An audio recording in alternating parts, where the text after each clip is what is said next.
பிதா, குமாரன், பரிசுத்த ஆவியானவரின் திரியேக திருநாமம் நம் அனைவரையும் ஆசீர்வதித்து காப்பதாக. ஆமேன். ஆண்டவரை நோக்கி நாம் வேண்டிக் கொள்வோம்.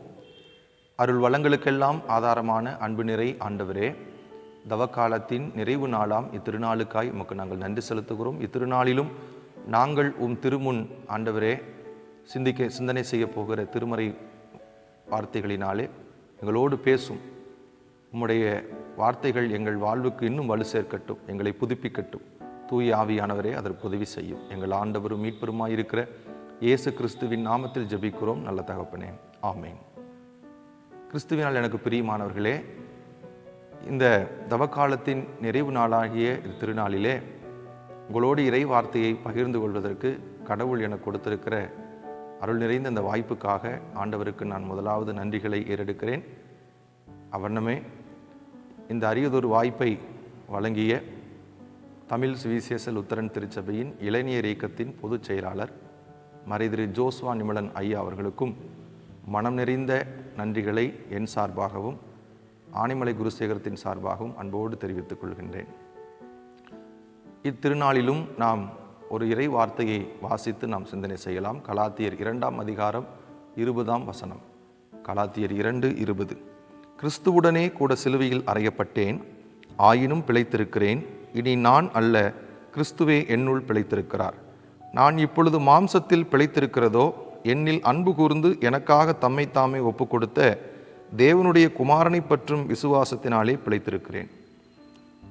என கண்பானவர்களே, கிரேக்க தத்துவ ஞானி சாக்ரட்டிஸ் ஏதேன்ஸ் நகரினுடைய வீதிகளிலே பயணம் செய்தார். அங்கிருந்த ஒரு சிறுவனை பார்த்து, இங்கு நல்ல பழங்கள் எங்கு கிடைக்கும் என்று கேட்டார். அந்த சிறுவன் சொன்னான், இந்த தெருவிலிருந்து 3வது தெருவிற்கு நீங்கள் சென்றீர்கள் என்றால் அங்கு நல்ல பழங்கள் கிடைக்கும். மீண்டும் அந்த சிறுவனிடத்திலே சாக்ரட்டிஸ் கேட்டார், இந்த தெருவிலே நல்ல ஆடைகள் வாங்கக்கூடிய கடை எங்கு இருக்கும்? இந்த தெருவிலிருந்து 4ஆம் தெருவுக்கு நீங்கள் சென்றால் நல்ல ஆடைகளை வாங்கலாம், அங்கு அந்த கடை நல்ல ஆடைகளை விற்பனை செய்கிற கூடம் என்று அந்த சிறுவன் சொன்னான். இப்பொழுது மீண்டும் அச்சிறுவனிடம் அவர் கேட்டார், இங்கு நல்ல மனிதர்கள் எங்கு இருப்பார்கள் என்று. அப்பொழுது அந்த சிறுவன் சொன்னான், யோசித்து சொன்னான், நல்ல மனிதர்கள் இங்கு யாரும் இல்லை என்று சொன்னான். எனக்கு அன்பானவர்களே, இப்படிப்பட்ட ஒரு வரலாற்று சம்பவம் கிரேக்க தத்துவ ஞானி சாக்ரட்டிஸினுடைய வாழ்விலே நடந்த ஒரு நிகழ்வு. ஆனால் இந்த நிகழ்வு நம்மை சிந்திக்க தூண்டுகிறது.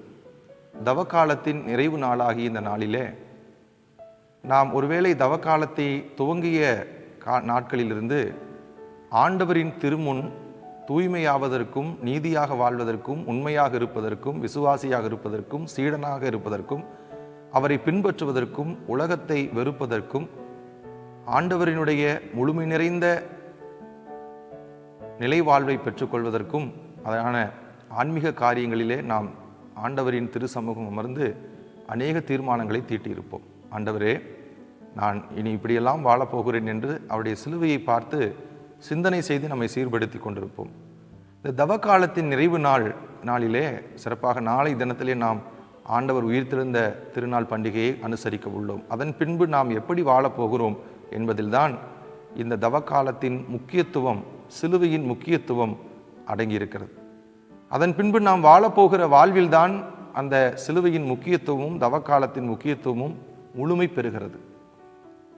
இவ்வளவு நாட்கள் நாம் பொருத்தனைகளை செய்தோம், ஆன்மீக காரியங்களில் தலையிட்டோம், தூய்மையாக வாழ்ந்தோம், நேரமாக எழுந்தோம், ஜெபித்தோம், உபவாசித்தோம், பல்வேறு தீர்மானங்களை கடவுளின் திரு சமூகத்திலே தீட்டிக்கொண்டோம், எடுத்துக்கொண்டோம், முயற்சிகளோடு இவைகளையெல்லாம் அணுகி சென்றோம். ஆனால் இதன் பின்பு நாம் எப்படி வாழப்போகிறோம் என்பதில்தான் இவற்றின் முக்கியத்துவமும் முழுமையும் அடங்கியிருக்கிறது. அவற்றை முழுமைப்படுத்தும் விதமாக எப்படி வாழ வேண்டும் என்று தூய பவுல் அடிகளாரின் வழியாக ஆண்டவர் நமக்கு தெளிவாக எடுத்துரைக்கிறார். பவுல் அழகாய் சொல்லுகிறார், கிறிஸ்துவுடனே சிலுவையில் அறையப்பட்டேன், ஆயினும் பிழைத்திருக்கிறேன்.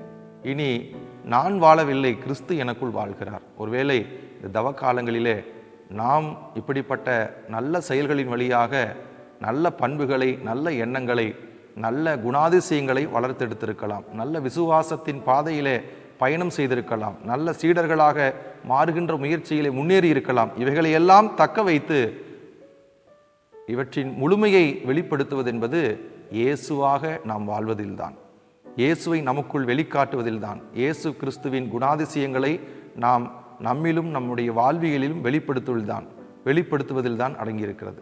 தூய பவுல் அழகாய் சொல்லுகிறார், தேவனுடைய குமாரனை பற்றும் விசுவாசத்தினாலே பிழைத்திருக்கிறேன். கடவுளை நம்புகின்ற நம்பிக்கையின் அடிப்படையிலே நல்ல மனிதர்களாக, நல்ல குணாதிசயம் உள்ளவர்களாக, கிறிஸ்துவுக்குள் நாம் வாழுகிறவர்களாக, கிறிஸ்து நம்முள் வாழ்கிறவர்களாக நாம் இந்த உலகத்திற்குள் கடந்து செல்ல வேண்டும். ஆகவே சிலுவையின் முக்கியத்துவத்தையும் தவக்காலத்தினுடைய முக்கியத்துவத்தையும் முழுமைப்படுத்துவது என்பது நாம் இதன் பின்பு வாழுகிற வாழ்வில்தான் அடங்கி இருக்கிறது என்கின்ற ஆழமான சிந்தனைகளை நாம் பெற்றுக்கொள்வோம். ஆகவே தொடர்ந்து ஆண்டவருக்கு நாம் உண்மையோடும் உத்தமத்தோடும் நீதியோடும் தூய்மையோடும் நேர்மையோடும் ஆண்டவரின் சீடர்களாக, ஆண்டவரின் விசுவாசிகளாக, ஆண்டவரின் பிள்ளைகளாக நாம் வாழ்வோம்.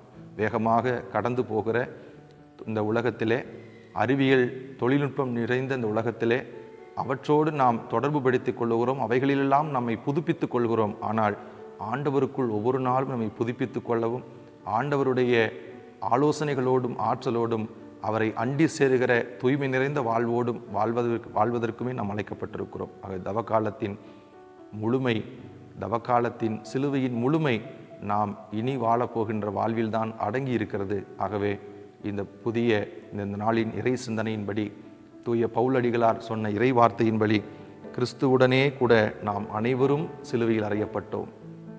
ஆனாலும் நாம் பிழைத்திருக்கிறோம். இப்பொழுது நாம் அல்ல, கிறிஸ்து நமக்குள் பிழைத்திருக்க வேண்டும். அவரை வாழ்வோம், அவருடைய வாழ்வியலை வாழ்ந்து காட்டுவோம்.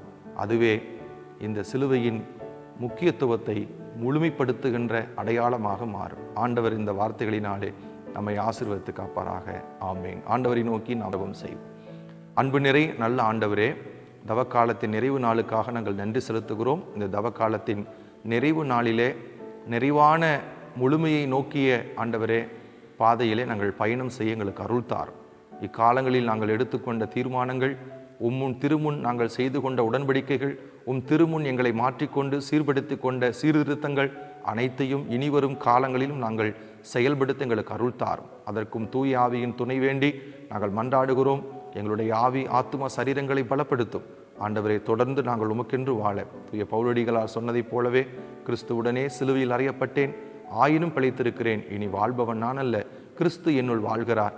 ஆம் ஆண்டவரே, நீர் எங்களுள் வாழவும், நாங்கள் எங்கள் வழியாக உம்மை உலகத்திற்கு வெளிப்படுத்தவும், நீர் எங்களுக்கு வாழ்ந்து காட்டி சென்ற வாழ்விகளை நாங்கள் எங்களுடைய வாழ்வில் பயணங்களெல்லாம் எடுத்துக்கொண்டு பயணம் செய்வோம். எங்களுக்கு பலன் தாரும். அப்படி நாங்கள் வாழுகின்ற வாழ்வே முழுமை நிறைந்தது என்பதை புரிந்து கொள்ளுகிற உணர்வை தார். துதி கன மகிமை அனைத்தையும் ஒருவருக்கு ஏறெடுக்கிறோம். ஆண்டவர் இயேசு கிறிஸ்துவின் நாமத்தில் ஜெபிக்கிறோம் நல்ல தகப்பனே. ஆமேன்.